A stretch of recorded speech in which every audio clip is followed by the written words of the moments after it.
Speaker. First, let me thank my colleague for your tremendous leadership and for leading once again, yourself and Congressman Jeffers, leading the charge on another timely and important topic, the ongoing crisis in poverty. You both are continuing with the tradition, in the tradition of the Congressional Black Caucus as being the conscience of the Congress. And so thank you very much, and thank you for your leadership and for your commitment to really the least of these. And I think in your remarks, Congressman Horsford, you laid it out as clear as anyone could lay it out, so thank you.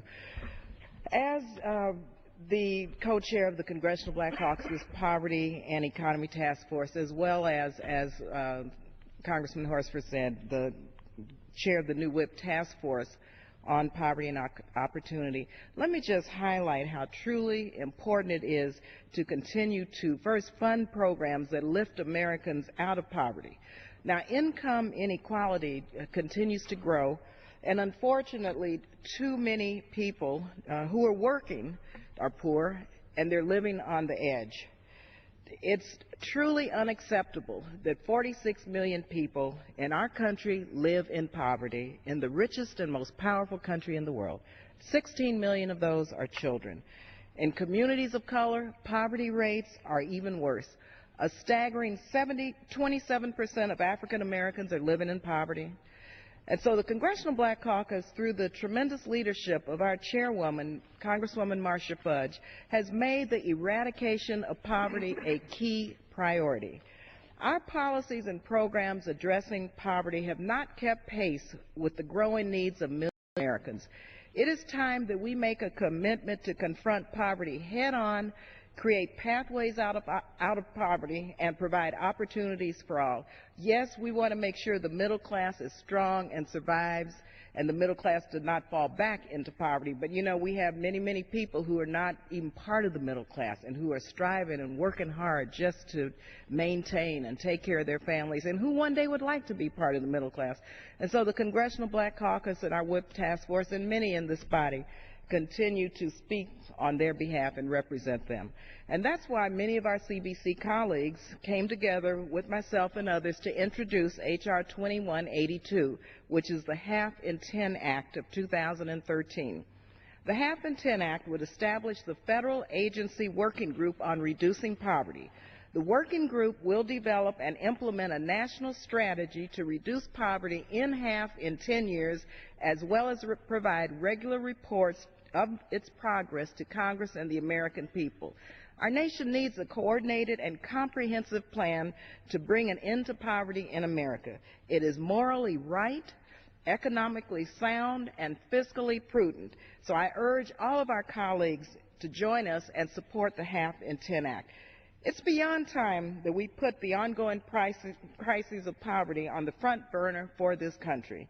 Yet the draconian sequester and harmful budget cuts to vital human needs programs are only making things worse for struggling families.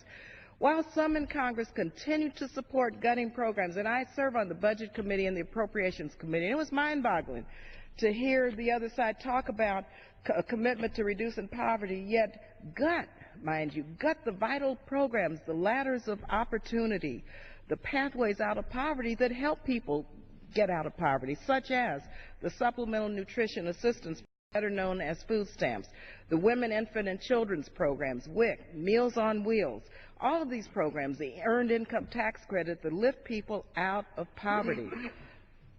Our chair mentioned the House Farm Bill. Let me emphasize this again. The reauthorization includes more than $20 billion, mind you, $20 billion, in harmful and fiscally irresponsible cuts to the food stamp program, our nation's first line of defense against hunger.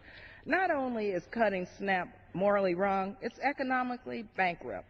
Cuts to nutrition programs will cost the government more money and in the nation as in the long run, but also it is just probably the worst thing that I have ever seen proposed. As a former food stamp recipient myself, I know firsthand how important these safety net programs are. I would not be here today if it were not for the lifeline that the American people extended to me when I was a single mother struggling to care for my kids. No one wants to be on food stamps. No one. Everyone wants a job, They want to take care of their kids.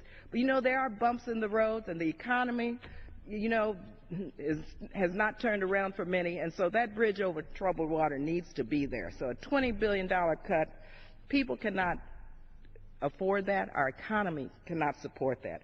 Hungry children do not deserve these cuts, and cuts to any hunger program will have further cascading impacts that will create a bleaker future for our children.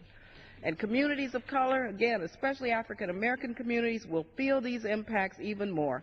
African American communities have higher infant mortality rates, diabetes, HIV, and AIDS, and are more likely to be uninsured.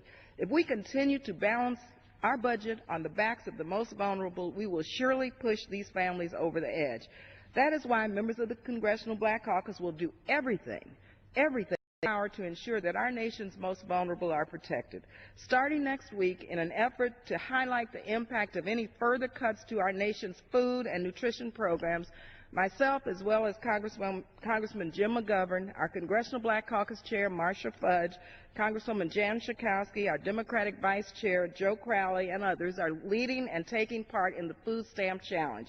We need to raise the level of awareness of what is taking place here in Washington, D.C., and so we are going to commit ourselves to limiting our food budget to the average SNAP benefit for a week. That's $1.50 per person per meal.